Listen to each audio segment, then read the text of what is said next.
우리 지난 시간에 무슨 얘기를 나눴는지 한번 복습을 해보겠습니다. 선생님들이 사랑하는 학생은 복습을 잘하는 학생이죠. 맞나요?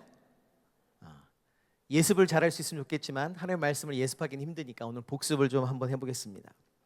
우리 지난주에 열매에 관한 이야기를 나누었습니다. 우리는 좋은 나무입니까? 나쁜 나무입니까? 다시 한번 묻겠습니다. 여러분은 좋은 나무입니까? 못된 나무입니까? 우리 지난주에 못 들으신 분들은 좀 대답하기 힘들어 하시죠. 형제는 좋은 나무입니까? 못된 나무입니까? 뭐라고요? 좋은 나무. 인터넷으로 들었나요? 우리 지난주에 못 오신 분들 중에 여러분은 좋은 나무입니까? 못된 나무입니까? 아직도 대답을 잘 못하시네요. 복습을. 예빈자매 크게 좋은 나무입니까? 못된 나무입니까? 네, 우리는 푸른 나무입니다. 네, 우리는 좋은 나무입니다. 왜요? 왜 우리는 좋은 나무라고 이야기할 수 있죠? 리스판스를 좀 해주세요. 왜 우리가 좋은 나무라고 얘기했습니까? 좋은 나무에 접붙임 받아져 있으니까 우리는 좋은 나무라고 할 수 있겠죠. 아멘. 예수 그리스도라는 좋은 나무에 우리가 접붙임 받아졌어요. 그래서 실제로 나 자신만을 보면 좋은 나무라고 말할 수 없지만 예수님 때문에 우리는 좋은 나무라고 할 수 있습니다. 그 좋은 나무이신 예수님에게 접붙임 받은 우리는 좋은 열매를 맺음으로써 내가 좋은 나무인 것을 증명해야 된다고 했어요. 좋은 열매들은 어떤 것들이 있다 그랬죠? 전혀 처음 듣는 얘기인 것 같죠. 우리가 잘 아는 성령의 열매들도 있을 수 있고 수많은 성경에서 말하는 열매들이 좋은 열매들입니다. 그 좋은 열매들이 우리에게 맺혀지게 되면 그제야 비로소 내가 좋은 나무로서 온전히 지금 주님과 함께 살아가고 있구나라는 것이 증명된다라고 했어요. 할렐루야. 그러면 마지막으로 그 좋은 열매를 맺기 위해서 내가 해야 될 것이 있다 그랬습니다. 뭐였습니까? 뭐였어요? 한별 형제? 뭐라 그랬죠? 복습을 안 했구나.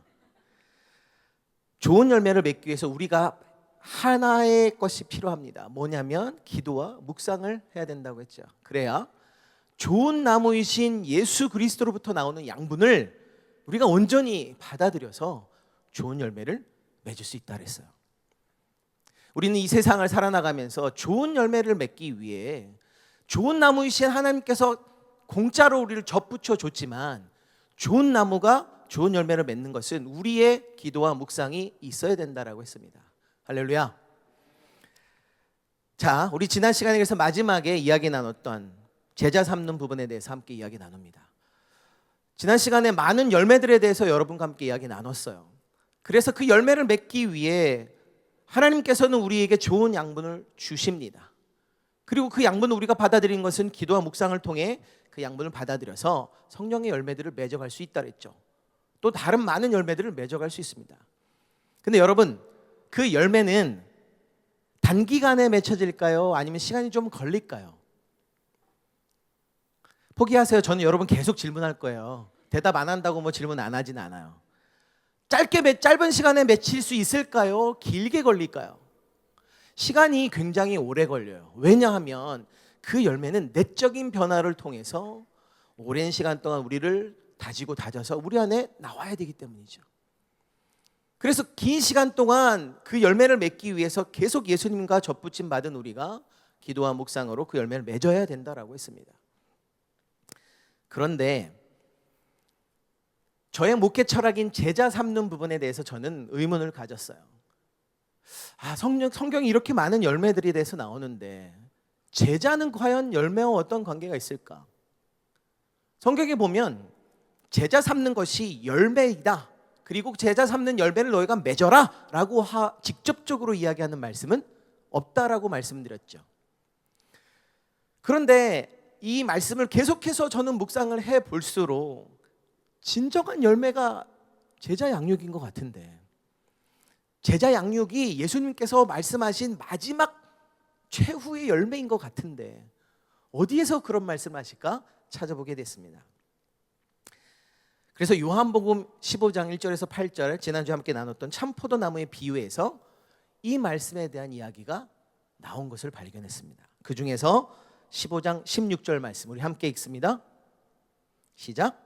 너희가 나를 택한 것이 아니요 내가 너희를 택하여 세웠나니 이는 너희로 가서 열매를 맺게 하고 또 너희 열매가 항상 있게 하여 내 이름으로 아버지께 무엇을 구하든 다 받게 하려 함이라. 할렐루야. 여러분, 여기서 제가 꽂힌 문장이 있습니까? 뭘까요?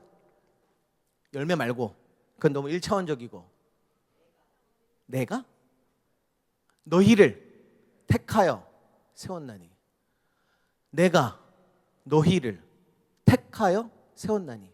나는 누구죠? 예수님이에요. 예수님이 너희, 즉 우리를 택해서 세웠대요. 저는 이 말씀이 너희를 제자로 삼았다는 말씀으로 해석이 되더라고요. 동의하십니까? 여러분, 예수님께서 우리를 택하여 세웠어요. 이건 무슨 이야기냐면 예수님이 우리에게 구원을 주신 것은 우리에게 선물로 그냥 주셨어요. 맞나요?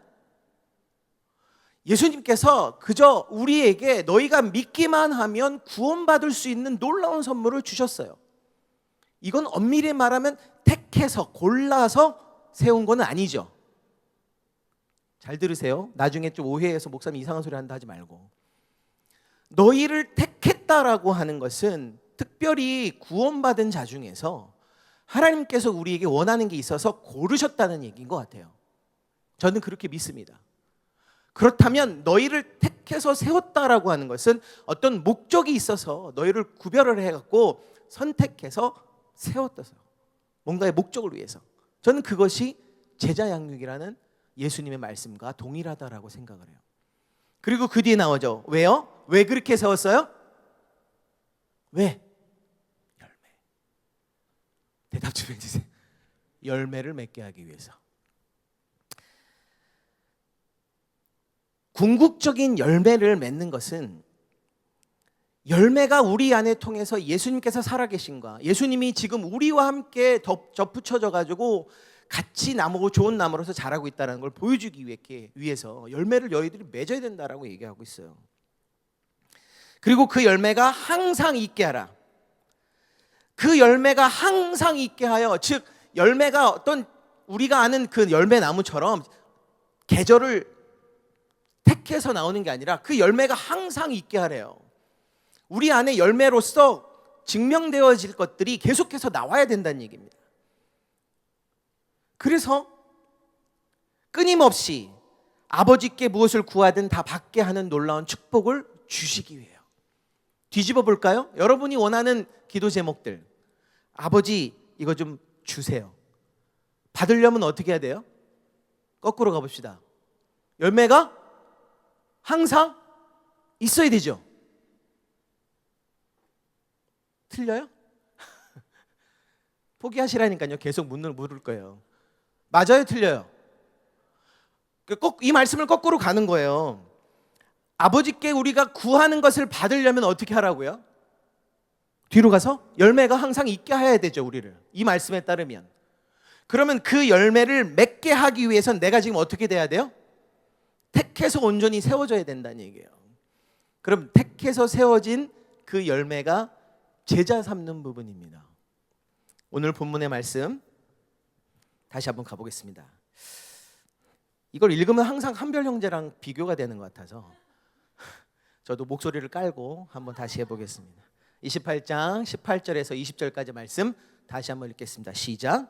예수께서 나와 말씀하여 이르시되 크게 하늘과 땅의 모든 권세를 내게 주셨으니 그러므로 너희는 가서 모든 민족을 제자로 삼아 아버지와 아들과 성령의 이름으로 세례를 베풀고 내가 너희에게 분부한 모든 것을 가르쳐 지키게 하라. 볼지어다 내가 세상 끝날까지 너희와 항상 함께 있으리라 하시니라. 우리는 찬양도 제자 삼으라는 찬양을 지금 드리면서 하나님께서 하신 이 말씀을 우리 머리에 새겼습니다. 저는 이 말씀이 저의 삶의 가장 중요한 말씀이고 제 목회 철학의 가장 중요한 말씀으로 삼았어요. 오랫동안 이 말씀을 묵상할 때 앞에서도 이야기했지만 이것이 우리의 신앙의 종착점이고 신앙의 목표점이고 열매를 맺어야 하는 우리 모두의 종착점이라고 생각합니다. 여러분 잘 알다시피 이 말씀은 예수님의 마지막 부탁이자 명령이셨어요. 이 말씀의 배경을 좀 우리 한번 살펴보겠습니다. 예수님은 이제 십자가에 우리 죄를 지시고 십자가에 돌아가시고 죽으신 지 3일 만에 부활하셨어요. 부활하심으로 인해 예수님의 구원 사역은 이미 완성이 되었습니다. 그런데 예수님께서 이 부활하신 후의 행적이 좀 재미나요. 예수님께서 부활하신 후 바로 하늘로 올라가지 않으시고 일정한 시간 동안 어떤 일을 행하셨습니다. 이 세상에 예수님께서 부활하신 후에 며칠 동안 있었는지 아시는 분? 여기 저기 초등부처럼 뭔가 선물을 걸어야 될까요? 40일간 계셨어요. 처음 하시는 분은 속으로 죄송합니다 하나님 그렇게 생각하시고, 여러분 40일을 있었어요. 40일 동안 예수님이 하신 일은 단 하나였습니다. 뭘까요?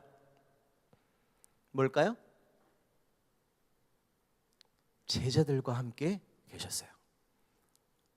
4일도 아니고 40일, 한 달이 넘는 시간 동안 예수님은 부활하신 후에 다른 일을 하지 않으셨습니다.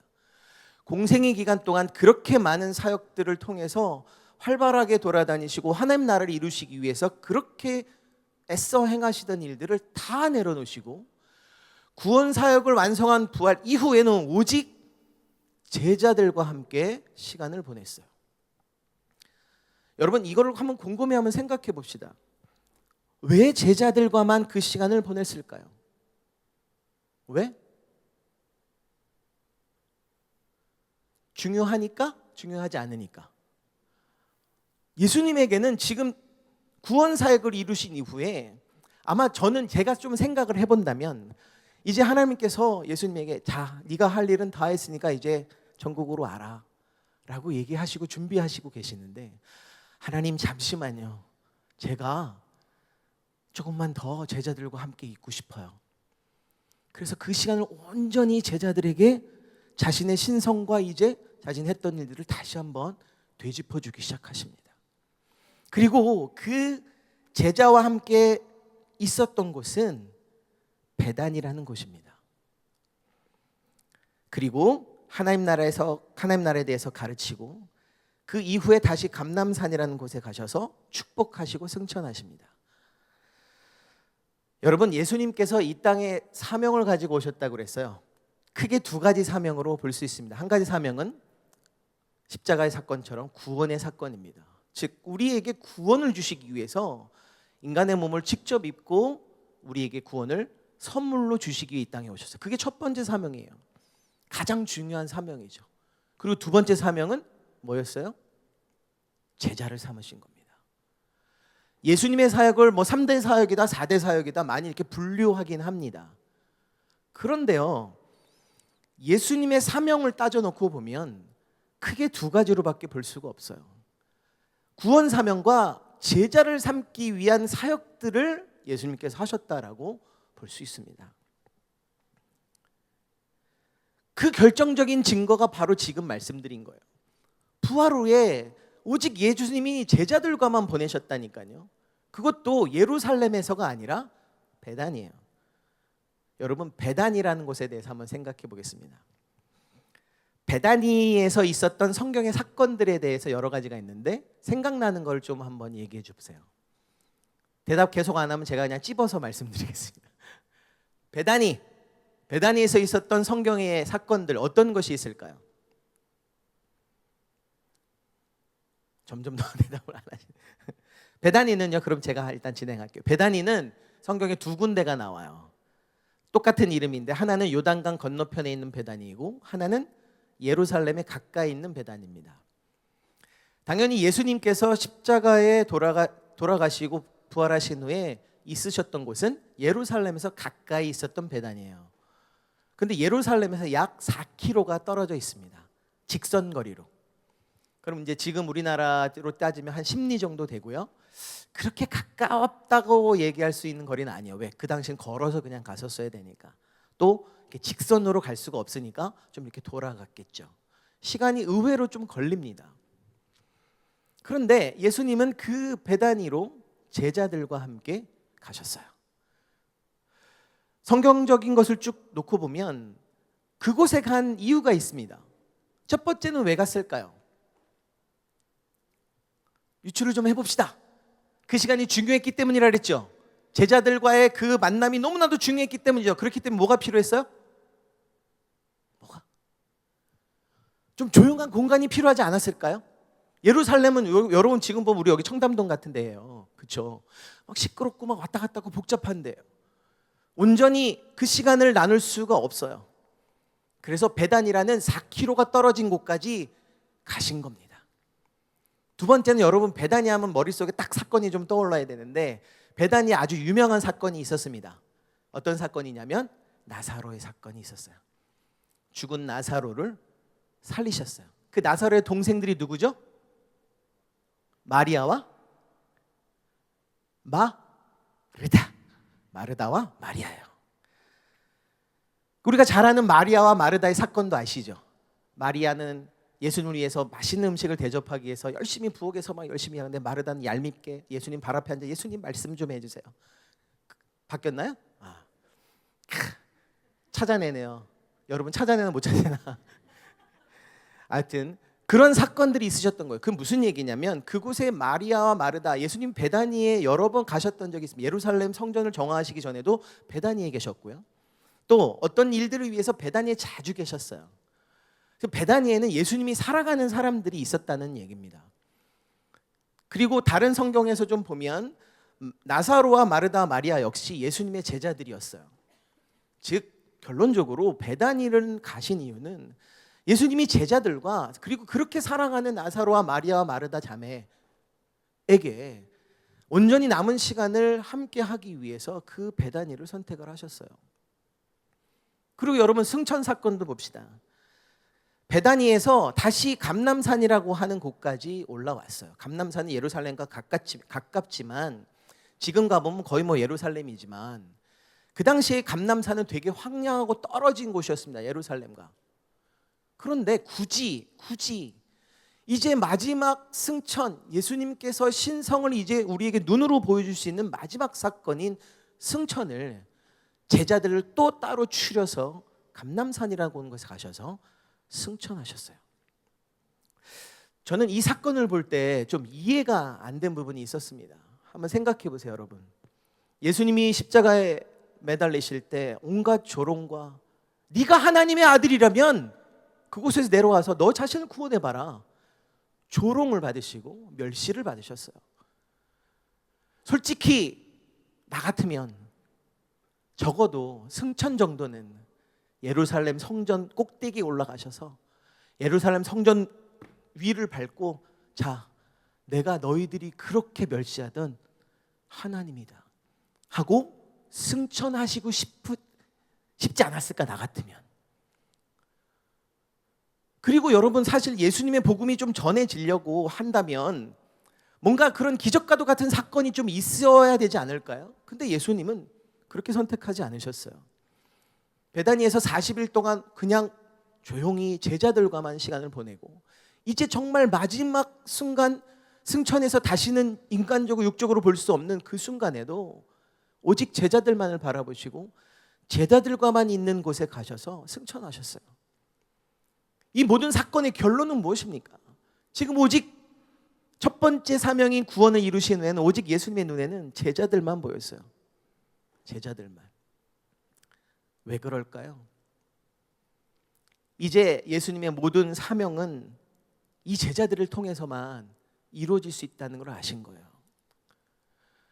여러분, 예수님께서 부활하시고 그 시체가 없어졌을 때 로마 사람들과 유대인들이 뭐라고 했습니까?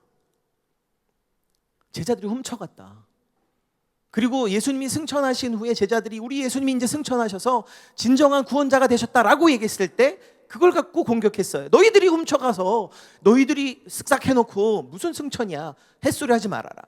예수님이 그걸 모르셨을까요? 당연히 알 수밖에 없습니다. 그럼에도 끝까지 제자들에게만 시간을 보이시고, 그리고 승천하시면서 마지막 부탁을 하신 이유는 이제 너희들이 내 뜻을 이루어서 제자 삼아 이 땅에 나의 뜻을 이루어야 된다라고 이야기하신 거예요. 이 땅의 모든 사역을 마치시면서 이제 마무리 짓는 모든 결과를 제자들에게 의미를 두셨다는 겁니다. 본문의 말씀을 다시 한번 볼까요? 19절 시작. 그러므로 너희는 가서 모든 민족을 제자로 삼아 아버지와 아들과 성령의 이름으로 세례를 베푸고, 그리고 이 말씀을 마지막에 주셨습니다. 여러분, 여기는 동사처럼 보이는 게 5개가 있죠. 뭐가 있습니까? 찾아보세요. 가서, 제자 삼아, 세례를 주고, 가르치고, 마지막 지키게 하라. 5가지처럼 보이는 동사가 있습니다. 근데 헬라어 원문을 보면 본동사는 하나예요. 본동사는 하나이고 3개는 현재 분사입니다. 갑자기 문법 얘기 나오니까 미안하죠. 현재 분사 있고, 하나는 명령형 동사를 수식하는, 제자 삼으라는 명령형 동사 수식하는 부정사가 하나입니다. 당연히 본동사는 뭘까요? 뭘까요? 본동사는 뭘까요? 이건 대답할 때까지 물어봐요. 본동사가 뭘까요? 아니에요. 제자 삼아입니다. 그러면 무슨 얘기냐면 가서 제자 삼고, 세례 주어 제자 삼고, 또 뭐죠? 가르쳐서 제자 삼고, 제자 삼아 지키게 하라, 이겁니다. 다시 가서 제자 삼고, 가르쳐서 제자 삼고, 또 세례 주어 제자 삼고, 제자 삼아 지키게 하라. 이게 예수님의 명령이에요. 그러면 본동사 딱 하나 남는 거, 제자 삼으라는 것이 예수님이 이제 마지막에 하신 말씀이에요. 여러분은 예수님의 제자이십니까? 맞으시면 크게 아멘. 할렐루야. 여러분 하나 예수님의 제자이십니까? 그러면 예수님의 마지막 제자 삼으라는 명령은 우리를 지켜야 돼요. 언젠가 누군가 저에게 제자형 이렇게 하다 보니까 이런 얘기를 하더라고요. 목사님, 아직도 제자형하고 계세요?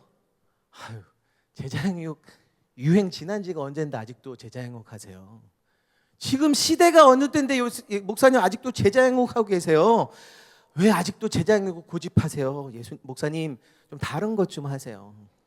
제가 이렇게 대답했습니다. 웃기고 자빠졌네. 한석규 씨처럼 좀 과격하게 하려다가 그렇게 못하고, 물론 속으로 했습니다. 시험 들까봐. 속으로 하고 자빠졌네. 여러분 웃기지 마세요. 제자 양육이 유행이 지났다고요? 유행이 지났으면 2000년 전 유행이 지난 거죠. 근데 예수님은 분명히 우리에게 마지막까지 제자 삼으라고 얘기하셨고, 그 제자 삼는 것 때문에 우리에게 모든 복음에 대한 것들을 맡기시고 가셨어요. 우리는 제자 삼아야 됩니다. 실제로 지금 시대의 교회, 특히 한국 교회는 전도는 물론 제자 양육이 굉장히 많이 줄었어요. 그리고 제자 양육이 많이 변질되었습니다. 여러분 머릿속에 제자 양육하면 어떤 게 떠오르십니까? 두란노. 감사합니다. 또 어떤 게 떠오르시죠? 이미지, 뭐가 딱 떠오르세요? 너무 광범위했나요? 제자 양육하면 우리가 보통 생각하는 단어가 성경 공부, 이렇게 생각하는 경우 많죠. 그럼 제자 양육이 성경 공부입니까? 물론 성경 공부가 포함이 되죠. 왜? 성경에 있는 말씀을 가지고 제자를 삼아야 되니까 성경 공부를 해야 돼요. 그래서 제자 양육하면 어떤 분이 제가 또 제자를 삼기 위해서 제자 양육했더니 이렇게 얘기하시더라고요. 목사님, 저 교회에서요 20년간 유치부부터 고등부 대학교까지 교사했어요. 저 제자 많이 삼지 않았을까요? 어떤 권사님이 저에게 이렇게 얘기하시더라고요. 목사님, 저는요 전도를 3,000명을 전도를 했어요. 전도 많이 했으니까 제자 삼지 않았을까요? 저는 속으로 또 이렇게 얘기했습니다. 웃기고 자빠졌네. 여러분 대단히 죄송하지만 선생과 학생과 의 관계와 스승과 제자의 관계는 다릅니다. 우리가 물론 교회에 나와서 사실 예수님께 맡겨주신 사역적인 부분, 일꾼으로서 할 일은 많고 많이 해야 돼요. 그런데 제자 삼는 것은 우리가 알고 있는 성경 공부나 또는 교회 유치부 교사로서 아이들에게 성경을 가르치는 것으로만 끝나진 않습니다. 물론 그거를 포함을 하죠. 그러나 제자 삼는 것은 그것과는 조금 다릅니다. 내가 한 명의 제자를 삼기 위해서 어떠한 것들을 희생해야 되고 어떠한 것들을 가져야 될지 우리는 많이 잊어버리고 있어요. 그래서 단순하게 그냥 제자 훈련, 성경 공부, 제가 두란노 제자 훈련을 이제 공부하고 배울 때 2년을 배웠어요. 2년을. 한 책을 가지고 2년 동안 4번을 반복했습니다. 너무 힘들더라고요. 그것만 달달달달 이렇게 하고 양육차 코스, 지도자 코스 뭐 이렇게 하고 막 하는데, 근데 참 힘들었던 이유 중에 하나는 뭐냐면 그냥 자꾸 배우기만 했어요. 뭔가 자꾸 외우고 막 숙제 내주면 막 숙제하고. 그런데 내 안에 해결되지 못하는 어떤 마음이 자꾸 생기더라고요. 그 마음은 뭐냐면 난 언제 나가서 이제 전하지? 난 언제 나가서 제자를 삼아서 그 말씀을 가르치고 구원을 얻게 하고 주 앞에서 살아갈 수 있게 할까? 여러분 이 안에는 제자 양육을 받아보신 분들도 있으실 거예요. 실제로 제가 알기로도 양육 코스를 마치신 분들도 계실 것입니다. 근데 지금 여러분 뭐 하고 계세요? 제자 양육 계속해서 진행하고 계시나요? 끄덕끄덕 하는 사람이 한 명 계시네요. 고맙습니다. 축복 받으십시오. 여러분 대단히 죄송하지만 지금 우리는 제자 양육이 멈춰져 있어요. 그리고 때때로 착각을 하죠. 내가 이제 성경 공부를 잘했으니까 제자 양육은 끝이야. 여러분 제자 양육의 가장 중요한 포인트를 우리가 하나 알아야 됩니다. 오늘 그거 한 가지만 좀 얘기를 하고 싶은데 다시 한번 19절 볼까요? 그러므로 너희는 가서 제자 삼고 세례를 베풀어 제자 삼고 그 다음 뭐였죠? 가르쳐서 제자 삼아서 제자 삼아 지키게 하라 그랬죠. 여기서 우리가 놓치고 있는 것이 있습니다. 뭡니까? 지키게 하라요. 지키게 하라. 제자 삼아서 지키게 하라. 이건 무슨 얘기냐면 이제 내가 너희에게 가서 제자 삼았던 것, 세례를 주어서 제자 삼았던 것, 이런 것들을 가르쳐서 얘가 그것을 지키게 하래요. 무슨 얘기예요?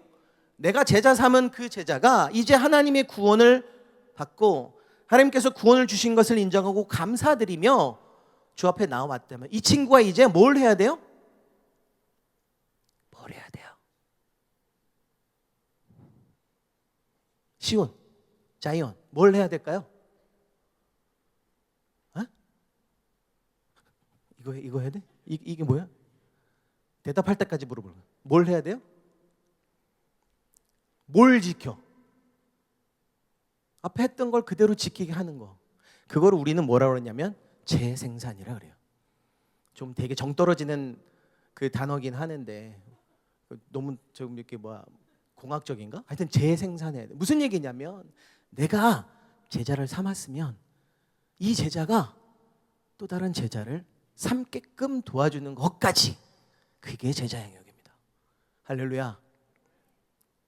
여러분이 아멘 안 해도 이거는 진리예요. 내가 그냥 가르쳐서 성경 공부 은혜 받았어요? 너무 은혜 받았어요. 구원 받은 거 너무 감사해요. 근데 이 친구가 아무것도 안 하고 그냥 돌아가. 예배는 열심히 참여해. 그리고 예배 시간에 손 들고 찬양하고 기뻐. 은혜를 받아. 5% 부족한 거예요. 예수님께서는 그것이 아닌 그 사람이 이제 가서 또 나가서 제자를 삼는 단계까지 너희들이 인도하라라고 하신 거예요. 그게 지키게 하라라는 말씀입니다. 즉 우리는 온전한 제자 양육을 위해서 제자가 제자를 삼는 그 재생산의 단계가 온전히 이루어질 때까지 내가 그 제자를 위해서 내 모든 것을 다 줄 수 있어야 돼요. 예수님처럼.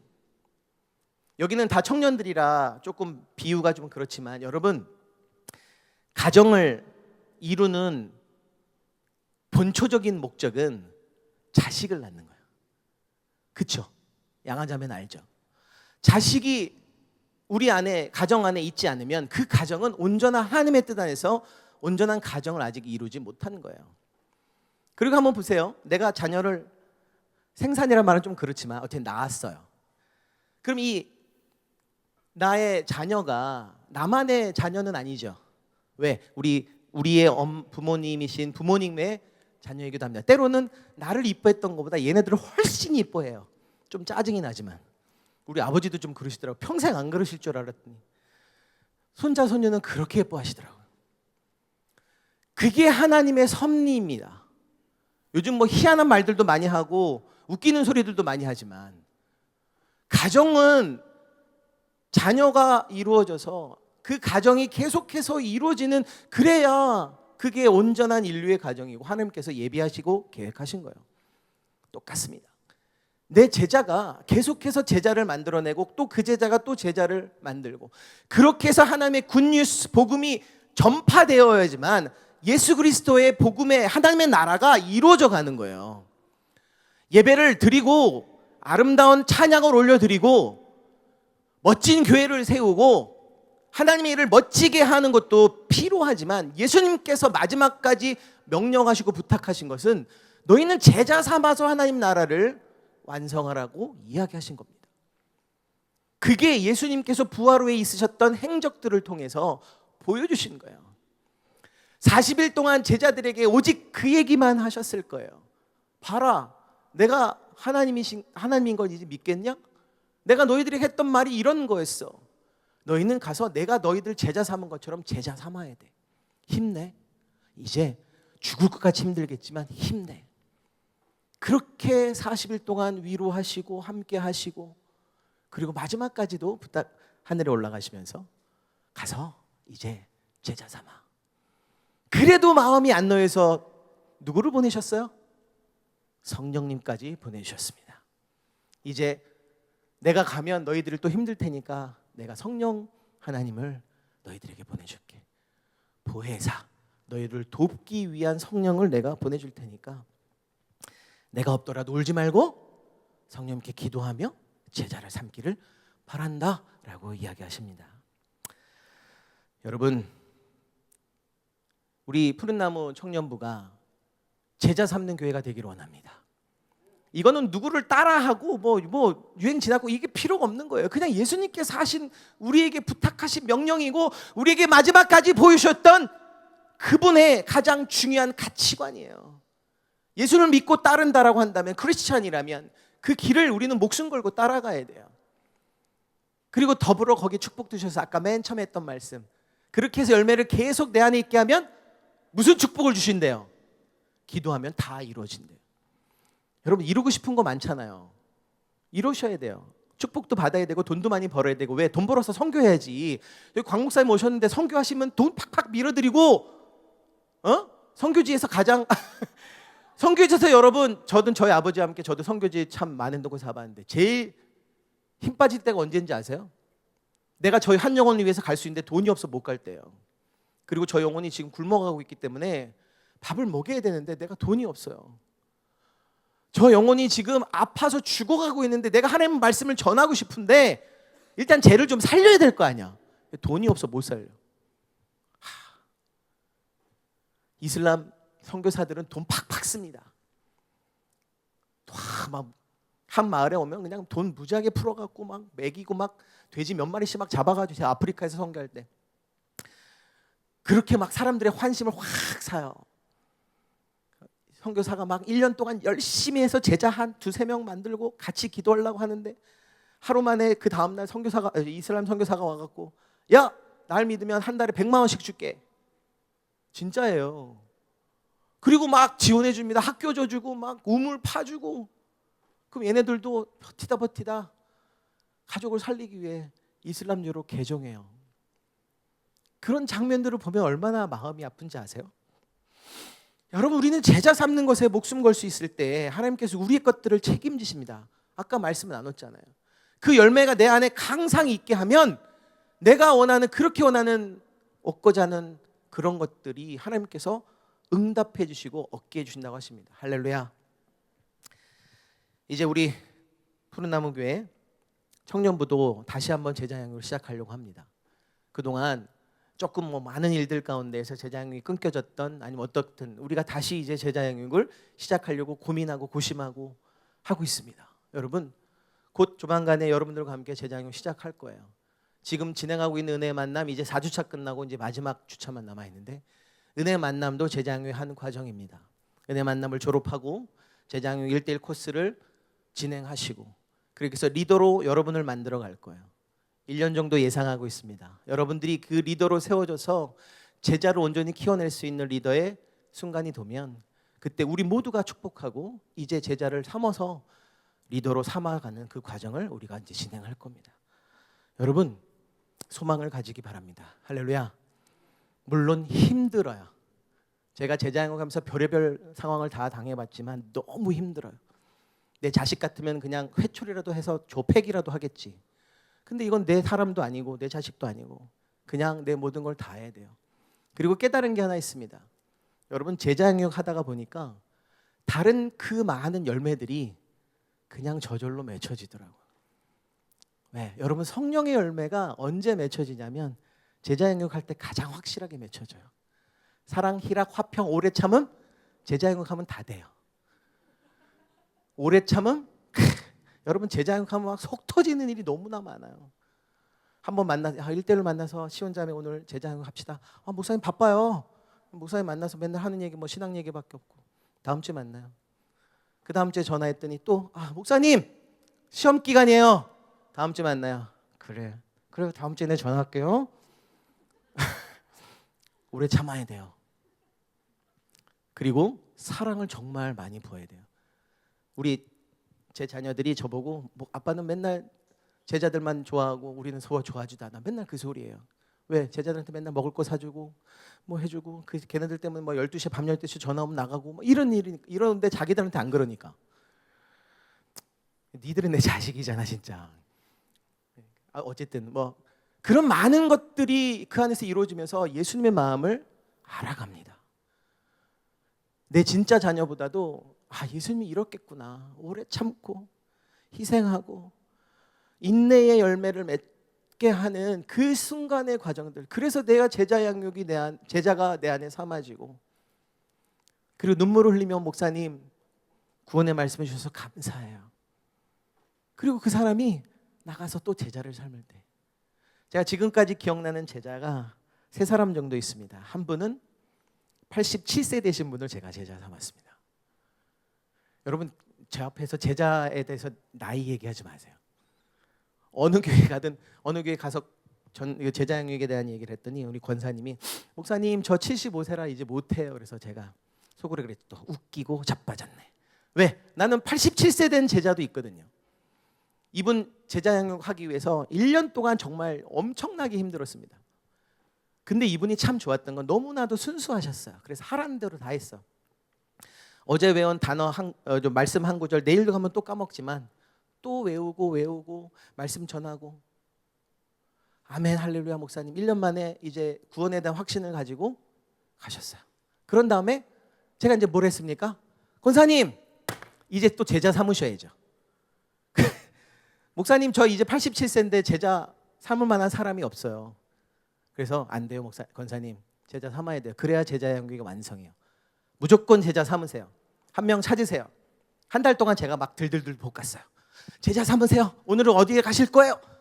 아침에도 찾아가고 점심에도 찾아가고 저녁에도 찾아가서 들들들들 볶았어요. 목사님 알았어요. 찾아볼게요. 그래가지고 옆에 자기 집 옆에 사시는 또 다른 70세 되신 동생을 제자로 삼았습니다. 그래서 이분과 또 함께 그 6개월 동안 제가 해준 말 그대로 하시면서 예수님은 우리 위해 돌아가셨어요. 예수는 그리스도예요. 이 얘기를 전하면서 제자를 삼았습니다. 그리고 그분이 구원을 받으셨어요. 할렐루야. 두 번째 친구는 중학생 친구였습니다. 1학년 여자아이였는데 중고등부에도 저는 제자 양육을 했어. 야, 뭐 성경 공부 필요 없어. 제자 양육해야 돼. 니네 공부해야지. 근데 제자 못 삼으면 공부해도 소용없어. 제가 막 그때 과격할 때니까 중고등부로 막 제자 양육 시켰습니다. 이 어린 중학교 여자 1학년 아이가 은혜를 너무 받은 거예요. 그래서 내가 신기했죠. 야, 너 내가 하는 말 무슨 말인지 이해가 됐어? 네, 목사님 이해는 안 됐는데 기뻐요. 그리고 눈물이 막 나요. 예수님께서 날 위해 돌아가셨다는 게 너무나 눈물이 나고 기쁘고 감사해요. 그래서 내가 그랬죠. 야, 그럼 가서 전해. 네 제자 삼어. 그랬더니 지 친구 하나를 제자 삼아서 제가 하라는 대로 하더라고요. 16주를 그대로 제자 양육을 했습니다. 그 친구가 교회 나와서 세례 받았어요. 여러분, 세 번째 분은요. 아닙니다. 이분은 그냥 다음에 또 한번 하겠습니다. 여러분, 제자 삼는 것이 많이 힘들어요. 여러분 많이 바쁘죠? 할 일도 많고 또 여러분들이 이루어야 될 것도 많고 너무 바쁜 세상 속에 살고 있습니다. 그러나 여러분이 크리스찬이라면 제자 삼는 것에 절대 소홀해서는 안 돼요.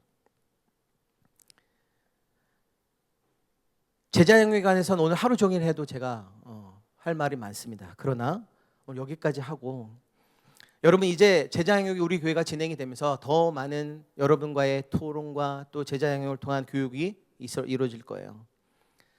자세한 그 계획과 체계적인 교육에 대한 계획은 11월 중에 여러분과 함께 이 시간에 브리핑을 하고 어떻게 우리가 제자 양육을 할 것인지 여러분에게 비전을 제시하려고 합니다.